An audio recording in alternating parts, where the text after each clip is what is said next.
Hello बच्चा party, welcome back to my channel. And आज मैं आपके सामने क्लास 6 का चैप्टर 2 का पार्ट 3 लेकर आई हूँ। पार्ट 1 एंड पार्ट 2 मैं ऑलरेडी अपलोड कर चुकी हूँ। तो आज हम स्टार्ट करेंगे 2.2 हाउ टू ग्रुप एनिमल्स। अभी तक हमने प्लांट्स को कैसे ग्रुप करना है ये सीखा था, अब हम एनिमल्स को कैसे ग्रुप करेंगे यहाँ पढ़ेंगे। So let's start.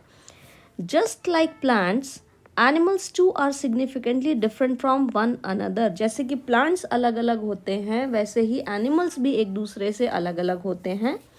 How can we group such a variety of animals? हम इन एनिमल्स को किस तरीके से अलग अलग कर सकते हैं? What features can you think of to group them? अब आप उनके किन फीचर्स के आधार पे उन्हें अलग अलग ग्रुप्स में डिवाइड करेंगे? In activity 2.3, you have already set some basis for grouping animals. Activity 2.3 में हमने ऑलरेडी कुछ बेसिस को सेलेक्ट किया हुआ है एनिमल्स की ग्रुपिंग के लिए। तो चलिए चलते हैं, अब देखते हैं हम एक्टिविटी 2.9 में। You have recorded the movement of few animals in table 2.2. यहाँ क्या है, कुछ एनिमल्स की हमने रिकॉर्ड की है movements. You may have observed how other animals move from one place to another. और आपने ये देखा होगा कि कैसे जानवर जो हैं एक जगह से दूसरी जगह मूवमेंट करते हैं। Let us now think about the types of movements in animals. अब हमें क्या सोचना है, ये जो एनिमल्स हैं ये किस तरीके से अपनी अपनी मूवमेंट्स करते हैं। A number of animals are shown in figure 2.7। ये आप फिगर देख पा रहे होंगे, फिगर 2.7 है। जैसे अगर हम सबसे पहले मछली की बात करें तो जो मछली है ये क्या करती है, पानी में तैरती है। इसके बाद में ये जो फ्रॉग है, फ्रॉग लैंड पे भी रह लेता है और पानी में भी रह लेता है। तो वो चल भी पाता है लैंड पर और पानी में तैर भी पाता है। ये जो आपको टॉर्टोइस दिखाई दे रहा होगा, ये टॉर्टोइस जो है लैंड पर चलता है और इसके 4 पैर होते हैं। ये आपको सेंट्रीपीड दिखाई दे रहा है, सेंट्रीपीड के 100 लेग्स होते हैं और ये रेंगता है। इसके बाद में ये आपको अर्थवॉर्म दिखाई दे रहा है। अर्थवॉर्म आपने देखा होगा कि ये भी रेंगता हुआ चलता है। देन वी हैव एंट्स, और एंट्स के आपको 6 लेग्स दिख रहे हैं। अगेन एंट्स की मूवमेंट्स आपने देखी ही होंगी। Then here we have a cow, तो काऊ के 4 लेग्स होते हैं और उसकी मूवमेंट भी आपने नोटिस की है। Then we have a butterfly, butterfly के जो है विंग्स होते हैं। तो बटरफ्लाई क्या करती है, फ्लाई करती है। आपको यहाँ बहुत सारी चिड़िया दिख रही होंगी। तो चिड़िया क्या करती हैं, उनके 2 पैर होते हैं तो वो चल भी पाती हैं, लेकिन मेनली वो क्या करती हैं, हवा में उड़ती हैं। स्नेक जो है, स्नेक क्या करता है, स्नेक का काम क्या है, रेंगना। तो अगेन वो रेंगते हुए अपनी मूवमेंट्स को of animal movement. The earth is full of amazing types of animals with lots of variety, and the way animals move has just as much variety. Some move on 4 legs.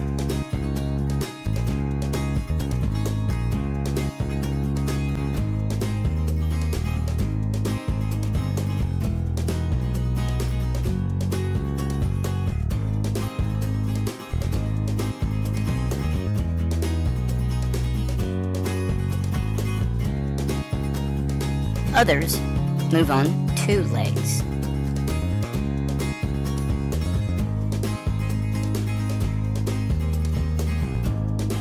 Some just kind of ooze along.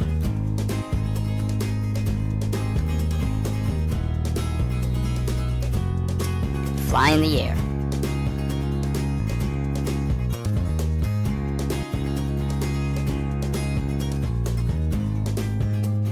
Some move on more than 4 legs.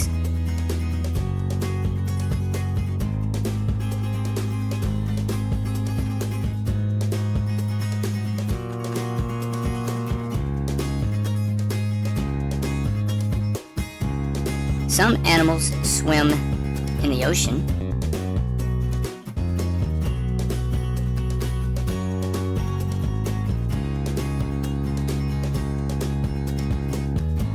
And others move in the ocean in their own way.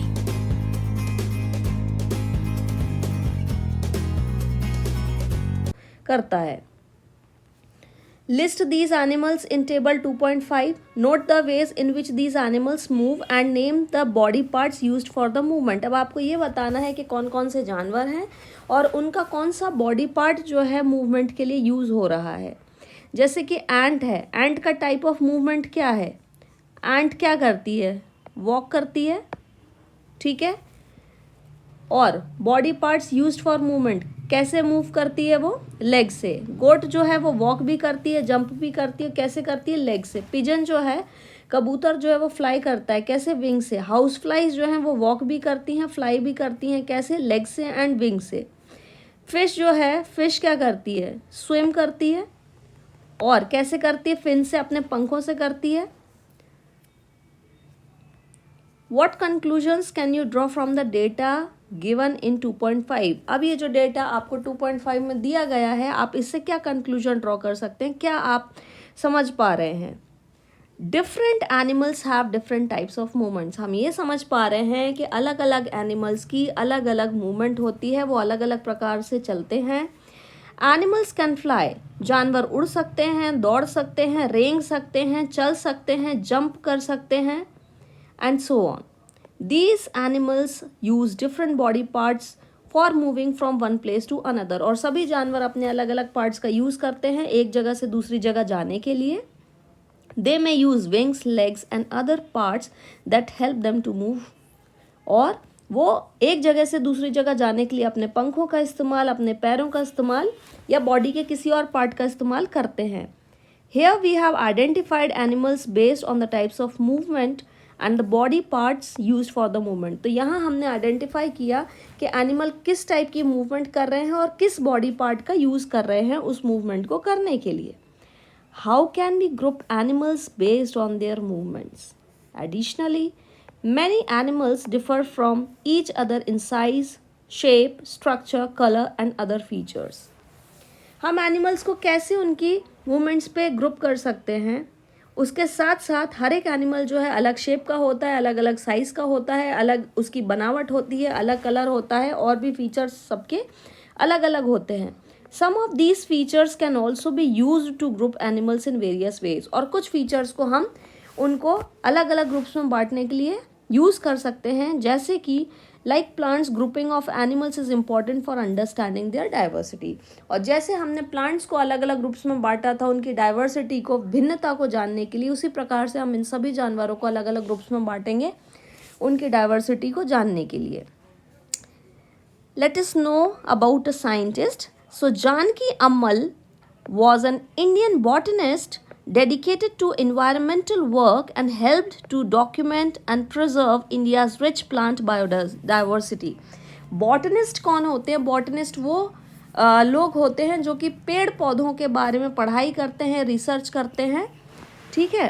तो जानकी अम्मल जो थी वो Indian botanist थी, जिन्होंने अपना पूरा जीवन समर्पित कर दिया प्रकृति के लिए काम करने में और जो इंडिया का रिच प्लांट डाइवर्सिटी है उसको प्रिजर्व करने में। She played a key role in save Silent Valley movement. तो अगर आपसे पूछा जाए कि किसने सबसे ज़्यादा योगदान दिया सेव साइलेंट वैली मूवमेंट में, तो आपका जवाब होना चाहिए Janaki Ammal. As the head of the Botanical Survey of India, she initiated programs to document the plant diversity of India. एक बोटानिकल सर्वे ऑफ इंडिया जो गवर्नमेंट ऑफ इंडिया का एक मूवमेंट था, एक प्रोग्राम था, इन्होंने उसको इनिशिएट किया, शुरू किया, और उन्होंने जितने भी हमारे भारत देश के अंदर प्लांट की वैरायटी है उन सबको उसमें डॉक्यूमेंट किया। Success story of save Silent Valley movement. This is a real story of a forest in Palakkad district of Kerala. ये एक सच्ची कहानी है पलक्कड़ डिस्ट्रिक्ट ऑफ केरला की। It is about preserving untouched beauty of moist evergreen forest and it's rich biodiversity. और ये किसके बारे में है? जो पलक्कड़ डिस्ट्रिक्ट में जो जंगल हैं और उन जंगलों में जो भिन्नता है, जो वैरायटी है, उसको बचाने की कहानी है। The now famous Silent Valley was saved by a remarkable movement led by common people who were not even residing in the vicinity of the forest. और Silent Valley movement के लिए वहाँ के जो आम आदमी थे, जो कि उस जंगल में रहते भी नहीं थे, उन सभी ने बहुत बड़ा योगदान दिया इस मूवमेंट को सफल बनाने में।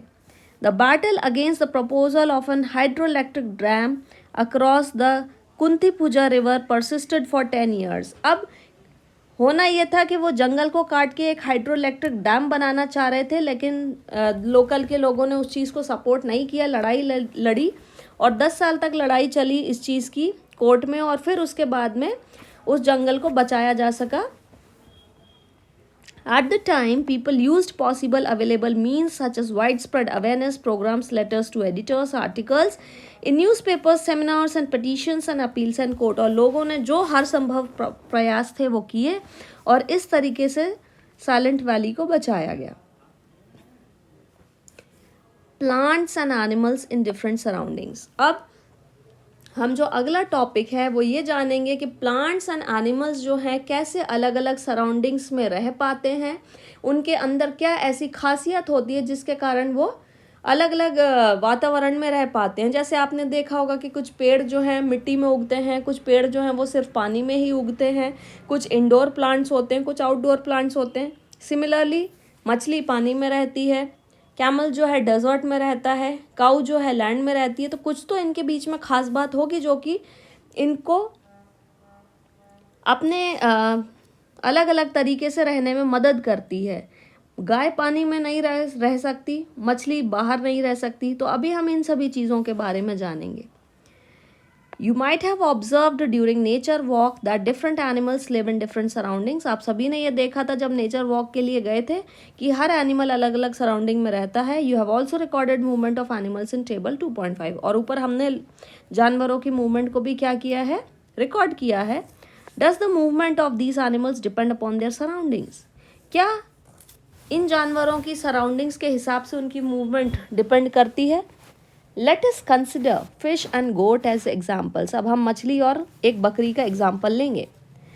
Fish live in water। मछली कहाँ रहती है? मछली पानी में रहती है। They have a streamlined body and fins for movement in water। अब ये जो आपको ऐसी डिज़ाइन दिख रही है, इसी को हम कहते हैं स्ट्रीमलाइंड बॉडी। और ये क्या करती है, जब मछली तैरती है तो ये पानी को काटने में मदद करती है। काटना मतलब ये जो लाइन्स है ये मछली को आगे बढ़ने में, तैरने में मदद करती हैं। और उसके जो फिन्स हैं वो भी उसी तरीके से डिज़ाइंड होते हैं। Goat live in grassy areas and move with the help of legs. वहीं गोट जो है मैदान में रहती है, घास के मैदानों में, नॉर्मल एरियाज में, और वो अपने पैरों से चलती है। The sizes and shapes of animals also differ from each other. अब यहाँ आप मछली का शेप एंड साइज देख लें, एक गोट का शेप एंड साइज देख लें, दोनों आपको अलग अलग दिख पा रहे होंगे, राइट। तो मछली अपने फिन से मूव कर रही है और गोट किस से मूव कर रही है, लेग से। Activity 2.10 let us compare and analyse. तो यहाँ हमें क्या करना है, list the name of plants and animals you and your classmates have observed in the regions और ऑलरेडी नो अबाउट। आपको क्या करना है, आपके क्लासमेट्स से प्लांट्स एंड एनिमल्स के बारे में डिस्कस करना है, अलग अलग रीजन्स के जिनके बारे में आप जानते हैं। जैसे कैमल है, camel in the desert. On mountains क्या पाया जाता है, दियोदर ट्री पाया जाता है। इन द ओशियन मछली मिलती है। इन द फॉरेस्ट लायन मिलता है। तो इस तरीके से आपको माउंटेन्स में और क्या मिलता है, इन द डेजर्ट और क्या आपको मिल जाते हैं। तो डेजर्ट में हमें स्नेक मिल जाते हैं जो डेजर्ट के लिए ही बने हुए होते हैं। माउंटेन्स में हमें और क्या मिल जाता है, भाई हमको याक दिख जाता है। ओशियन में हमें और क्या मिलता है, ओशियन में हमें टर्टल्स मिल जाते हैं देखने के लिए। तो इस तरीके से आप अपने मन से और भी जो भी एग्जाम्पल्स आप जानते हैं वो लिख सकते हैं। फॉरेस्ट में हमें क्या मिलते हैं, हमें मंकी मिल जाते हैं। तो इस तरीके से आपको you can take enormous examples as per your knowledge. Based on habitat, the place where an animal or plant lives and grows is called its habitat. Habitat is where an animal finds the food, water and shelter, the area where all its needs can be met. On the basis of place where animals live, they are classified into 5 categories: terrestrial animal, aquatic animal, amphibians, arboreal, aerial. Terrestrial animals. Terra means land in Latin, and that's how the name terrestrial has come about. Animals which live on land are called terrestrial animal. For example, dogs, cats, ants, cows, giraffes, snakes. Most snakes are terrestrial animal, but some snakes are sea snakes. Are birds terrestrial animals? Birds are often considered terrestrial animal, but they are better categorized as aerial animals. because we have lots of birds who can't fly, and these birds are often considered terrestrial animals, such as emu, turkeys, pheasants, chickens. Aquatic animals, animals which live in water, are called aquatic animals. They spend majority of their lifetime underwater and they couldn't survive for long period of time on land. They either live in fresh water such as lake, river, pond, or salt water like the ocean. Aquatic animal may breathe air or extract oxygen that dissolved in water through specialized organ called gills. For example, fish, whales, turtles, dolphin, octopus, crab, sea lion, coral, jellyfish, amphibians. Amphibian can live in water as well as land. Did you know? The word amphibian means two lives. All amphibians begin their life in water with gills and tails. As they grow, they develop lungs and legs for their life on land. They have gills to breathe underwater, lungs to breathe on land. Amphibians are cold-blooded, which means that they are the same temperature as the air or water around them. For example, when the sun sets at night, their bodies are cooler because it is less warm outside. When the sun is out, however, their bodies soak up the heat and become warmer. They have moist, soft skin, no hair or fur. They have 4 legs and webbed feet. Examples are frogs, toads, salamanders, newts, Sicilians. I am not like other amphibians. I spend my whole life in water. But I'm not a fish. I have 4 legs. Who am I?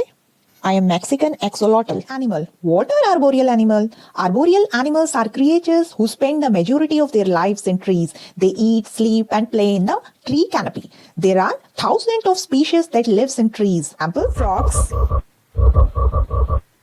squirrels, snakes, spider monkeys, koalas, lizards, tree snails, sloths. Arboreal animals have special body structures to help them to climb and spend their lifetime on the trees. Arboreal animals have elongated limbs that allow them to swing efficiently from branch to branch. Many monkey species show this anatomical adaptation. Several creatures have long tails called prehensile tails that can grasp branches and act as an extra limb. Spider monkeys, possum, chameleon are examples of animals that use their tails to help move and stabilize themselves in the trees. Aerial animals. Aerial animals are those that can fly on their own. Those who can fly, soar, or glide easily in the air are aerial animals. They spend most of their time in the air. They have 2 legs, hatch from egg, have light body. What are your observations regarding plants and animals found in various region? अब आपकी क्या observations रही हैं उसके बारे में अब हमें डिस्कस करना है. During a discussion in the classroom, Alex recalls that he observed cactus plants with thick and fleshy stems in deserts of Rajasthan. अब जब क्लासरूम में डिस्कशन हो रहा था तो एलेक्स नाम के बच्चे को याद आया कि कैक्टस जो है एक ऐसा प्लांट है जिसकी थिक एंड फ्लैशी स्टेम होती है. ये आप देख रहे होंगे उसका जो तना है कैसा है, मोटा है और फ्लैशी है, मतलब पल्पी है. ठीक है. और ये कहाँ पाया जाता है? ये राजस्थान में मोस्टली पाया जाता है. माया ने बताया कि उसने दियोदर ट्रीज को देखा. ये जो आपको पेड़ दिखाई दे रहा है ये माउंटेन वाले रीजन में मिलता है. These trees are found in Himalayas of Himachal Pradesh. These trees are conical in shape. और ये किस प्रकार के होते हैं? ये इस प्रकार के कोनिकल शेप के होते हैं. ये जो आपने क्रिसमस ट्री भी आपने नॉर्मली देखा होगा, ये भी एक दियोदर ट्री का ही एग्जाम्पल है. So these have flexible and sloping branches. और ये इनकी जो ब्रांचेस होती हैं कैसी होती हैं? फिसलन वाली होती हैं. तो ये क्या करती हैं? हवा को बहुत अच्छे तरीके से काटती हैं, हवा के वेग को रोकती हैं, स्पीड को रोकती हैं. और जहाँ बर्फ़ पड़ती है तो ये बर्फ़ भी यहाँ से फिसल कर नीचे की ओर क्या हो जाता है? गिर जाती है. Notice that these 2 types of plants found in regions are different from each other. और ये कैक्टस जो है और जो दियोदर का पेड़ है ये दोनों एक दूसरे से अलग अलग हैं. Why is it so? क्यों है? Why does the diversity of region vary from one another. और जो बायोडाइवर्सिटी है वो एक रीजन की दूसरी रीजन से अलग कैसे है? There is little water available in deserts. अब डेजर्ट्स में जो रेगिस्तान है वहाँ क्या होता है? बहुत कम क्वांटिटी में पानी अवेलेबल होता है. A hot desert is typically very hot during day and very cold at night. तो जो रेगिस्तान होते हैं वो गर्मी जो दिन का समय होता है उसमें बहुत ही ज़्यादा गर्म होते हैं और जो रात का समय होता है उसमें बहुत ही ज़्यादा ठंडे होते हैं। Therefore you will find these plants and animals in these areas that can tolerate and survive both the hot conditions during the day and cold conditions during the night. तो रेगिस्तान में आपने मोस्टली उस टाइप के plants and animals को देखा होगा जो कि एक्सट्रीम गर्मी और एक्सट्रीम ठंडी की कंडीशंस को झेल पाए। The fleshy stems of plant found in the desert can store water. अब जो कैक्टस है, कैक्टस की जो फ्लैशी स्टेम है वो क्या करती है, अपने अंदर पानी को सोख करके रख पाती है and help them tolerate the hot conditions in these places. और जब वो पानी को स्टोर करती है स्टेम, तो वो क्या करती है, जो हॉट कंडीशंस हैं, जो गर्म वातावरण है, उससे बचाव करने में मदद करती है।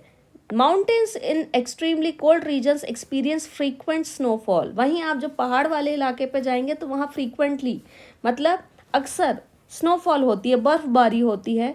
In order to survive in such conditions some of the trees have the ability to let the snow slide off easily. और इसीलिए वहाँ पर जो पेड़ पाए जाते हैं उनकी बनावट ऐसी होती है कि जब बर्फ़ पड़ती है तो वो बर्फ़ उन पेड़ों पर टिक ना पाए और फिसल कर नीचे गिर जाए। Conical shape and sloping branches of deodar trees enable them to do so easily। और अभी जो आपने ये दियोदर का पेड़ देखा तो इसकी बनावट ही ऐसी है, ये जो अभी मैंने आपको ड्राइंग करके बताई थी, इसकी बनावट ही ऐसी है कि इस पर बर्फ टिक नहीं पाती और नीचे गिर जाती है। You must have understood why by now that the biodiversity varies from region to region because of diverse condition। और बायोडाइवर्सिटी एक जगह से दूसरे जगह की अलग इसलिए होती है क्योंकि वहाँ पे जो मौसम है, वहाँ की जो कंडीशंस है, वेदर कंडीशंस है, वो अलग अलग होती हैं। Look at the images of camel from the hot desert of Rajasthan and the camel from the cold desert of Ladakh। अब कैमल जो हैं वो लद्दाख में भी पाए जाते हैं और जो कैमल है वो राजस्थान में भी पाए जाते हैं। अब आप इन दोनों पिक्चर्स में डिफरेंस देखिए कि क्या है। अगर आप कैमल देखेंगे तो कैमल का ये जो पैर है, आप इसका ये वाला पैर देखिए और यहाँ पर आप पैर देखिए, तो जो ये वाला राजस्थान में जो कैमल पाए जाते हैं उनके पैरों में फर जैसे बाल कम होते हैं, जबकि लद्दाख में जो है ठंड बहुत पड़ती है, उसके कारण कैमल के पैरों में जो है वो गद्दीदार होते हैं, बाल होते हैं उनके। The camel in the hot desert has long legs with wide hooves। जो डेजर्ट में, रेगिस्तान में जो कैमल होते हैं उनके जो पंजे होते हैं वो चौड़े चौड़े होते हैं और लंबे होते हैं।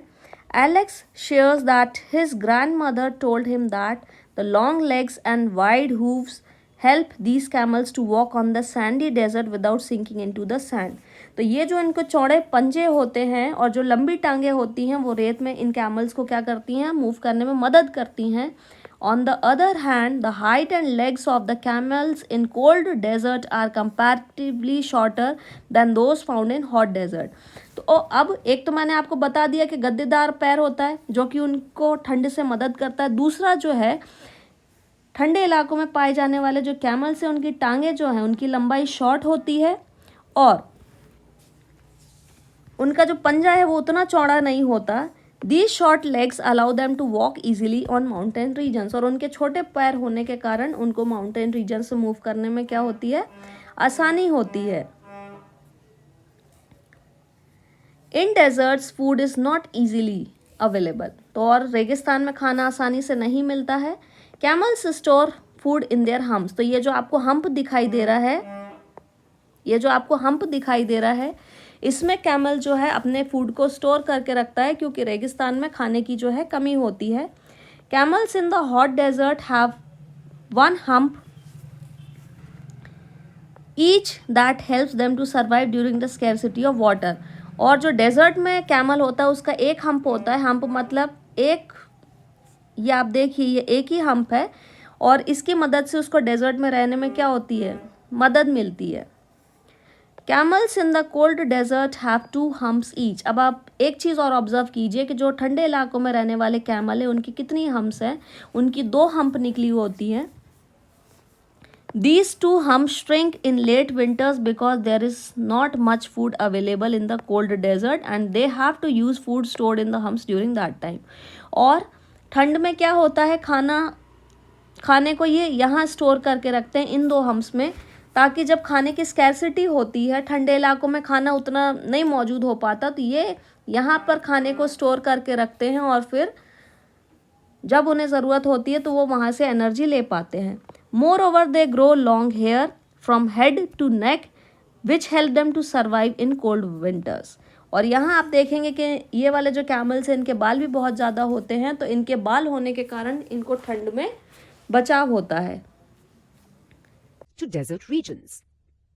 Camels live in desert regions. Desert regions are hot and dry. The long legs keep the camel's body away from the heat of the hot desert sand. The hump on the camel's back allows the camel to survive for an extremely long time without food. In the deserts, food is scarce for long stretches. Cactus plants adapt to desert regions. Cactus plants are found in the desert regions. The flat green parts are its stem, which help it to prepare its food and store water. The thorns are its leaves. Since there is very little water in the desert, the leaves are reduced to thorns. This helps the plant to reduce evaporation of water through its leaves. Pine trees adapt to cold regions. Pine trees grow in cold regions. The leaves of these trees are needle-shaped. They have a small surface area and are waxy. Due to their conical shape, they can stand still in heavy winds.